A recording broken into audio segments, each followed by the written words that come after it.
হলো ভিখারির বাচ্চা। এখন সে তো নিজেই বলছে আমি ভিখারির বাচ্চা, তাহলে এখন সে তাহলে ভিখারি বাচ্চা তার কথাতে।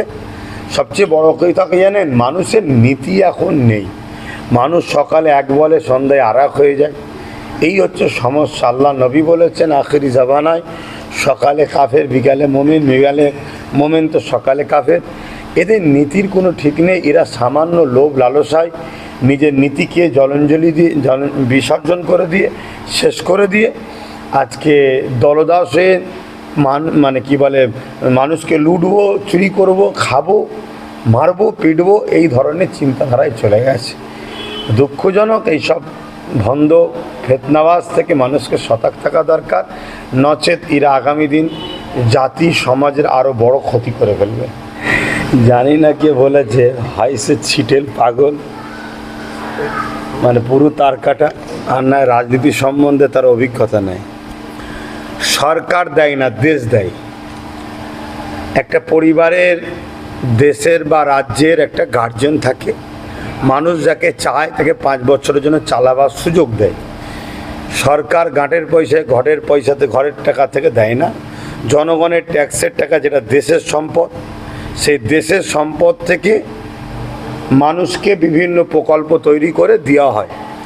অতএব যে বা এ কথা বলেছে তার সম্বন্ধে আমি দুটো জিনিস মনে করি, হয় সে তার কাটা পুরু, আর নচেত তার রাজনীতি সম্বন্ধে কোনো জ্ঞান নেই, আর নচেত সামনে যে পাবলিকগুলো বসে আছে ওইগুলোকে মনে করছে কোনো সব মূর্খ, তাই গুল দিয়ে কোনো রকমভাবে টিএমসির কোলে রাখার হয়তো চেষ্টা করছে।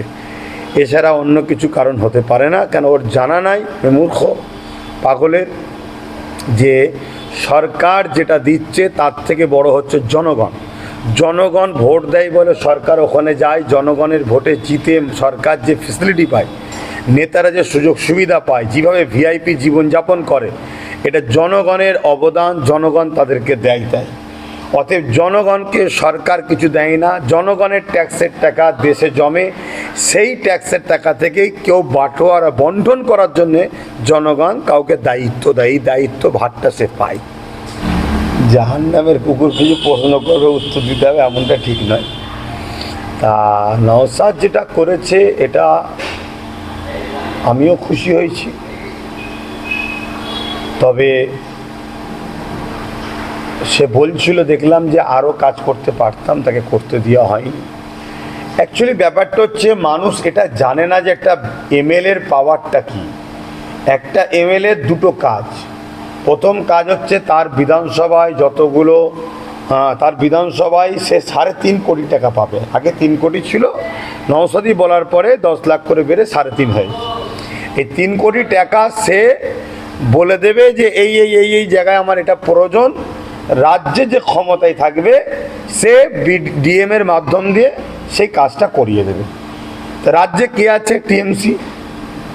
এক কথা যদি বলতে পারি, চোর সরকার। তা নওশাদ যেটা যেটা চেয়েছিল সেটা থেকে হাফ হয়তো করেছে, হাফ করে দেয়নি, ঝুলিয়ে ঝুলিয়ে। কেন করে দিলে তো নওশাদের আরও নাম বেড়ে যাবে। তারপরেও সে গাঁটের পয়সা নিয়ে, গাঁটের বলতে কি সেই খুলে বলতে হবে নাকি কার পয়সা, যাই হোক, তা সেটা ও নিয়ে গিয়ে বা ও যতটুকু এমএলএ টাকা পায় সেগুলোকে না নিয়ে সম্পূর্ণ টাকাটা সেখানে দিয়ে ও কি করেছে, বাকি পূরণ করেছে। আরও 6,000 টাকা দেখছিলাম বেশি দিয়েছে। তো যাই হোক, অনেকে কমেন্ট করছে দেখছি, আমাকে ভালো লাগছে। আমার ভাই তো সে ছোটো, যে এরকম কখনো ইতিহাসে দেখা যায়নি কোনো এমএলএ একটা হিসাব দিয়েছে।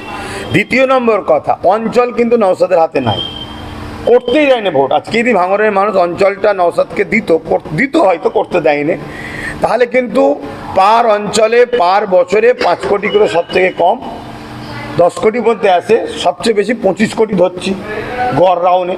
তাহলে পুরো ভাঙড়ে 13টা অঞ্চল ধরা হতো, তাহলে আরও কিন্তু বিশাল কিছু কাজ হতো। তারও হিসাবটা কিন্তু নওশাদ সিদ্দিকী দিয়ে দিত, আমার এই অঞ্চলে এতটুকু কাজ হয়েছে, এই অঞ্চলে এত কাজ হয়েছে। কিন্তু আজকে দীর্ঘ 15 বছর ধরুন অঞ্চলে টিএমসি গভর্নমেন্ট আছে। 15 বছরে যদি ভাবা যায়, তাহলে এই যে 25, এক একটা অঞ্চলে 75 কোটি করে টাকা, তাহলে 13টা অঞ্চলে কত হচ্ছে? সেই টাকার কাজ কি ভাঙড়ে হয়েছে? এটা তো ভাবা দরকার। তো যাক, আগামী দিন নওশাদ আরও ভালোভাবে কাজ করুক মানুষের সততার সাথে। এটা দোয়া যেমন করব, ওর পিছনে গার্ডও দেবো, শেখাবো, বলবো এবং মানুষের কাছে আশা রাখবো নওশাদকে মানুষ আগামী দিন আরও সুযোগ সুবিধা দেবে যাতে মানুষের হয়ে আরও কাজ করতে পারে। এটা আমাকে অবশ্যই অনেকটা দেখে ভালো লেগেছে যে আমার ভাই সততার সঙ্গে কাজ করছে। আরও সততা যাতে থাকে তার জন্য আরও প্রস্তুত নিতে হবে নওশাদকে। দেখুন, আমি বলেছি ও টিএমসির নেতা কাসেম, সে এখন টিএমসির মিথ্যা ভাইরাসে আক্রান্ত হয়েছে। সে যে চরমভাবে মিথ্যা কথা বলছে, এটা সম্পূর্ণ টিএমসির একটা ভাইরাস তাকে লেগেছে। সেই ভাইরাসের এটা প্রতিফলন হচ্ছে এবং তার বিষয়ে আমি গতকালকেই বলেছি, টোটাল সম্পর্ক বিচ্ছেদ করে দিয়েছি। অতএব এর চেয়ে বেশি তার বিষয়ে কিছু বলতে চাই না। আর যেটা আপনারা বললেন এটা অতি সত্য কথা। আমি যখন পঞ্চায়েতে ঝামেলা হয়েছিল সেই ভিডিও ফুটেজ দেখছিলাম, পুলিশ যেভাবে আমার বাড়িতে ঢিল ছুটছিল, আমার বাড়িতে পাথর মেরে মেহমানখানার কাঁচগুলো ভাঙছিল, তাতে দেখা যাচ্ছে আমার বাড়ির তখন টিনের সেট তৈরি হয়নি। টিনের সেট এই তো রিসেন্ট হলো, 1 বছর হয়েছে কি সন্ধ্যাতে, যাই হোক অত আমার খেয়াল নেই, অনেক কাজে ব্যস্ত থাকি। তবে আমি এতটুকুই বলবো, ও টিএমসির যে মিথ্যা সাগরে ডুবে আছে সেই ভাইরাসে অ্যাটাক হয়ে গেছে।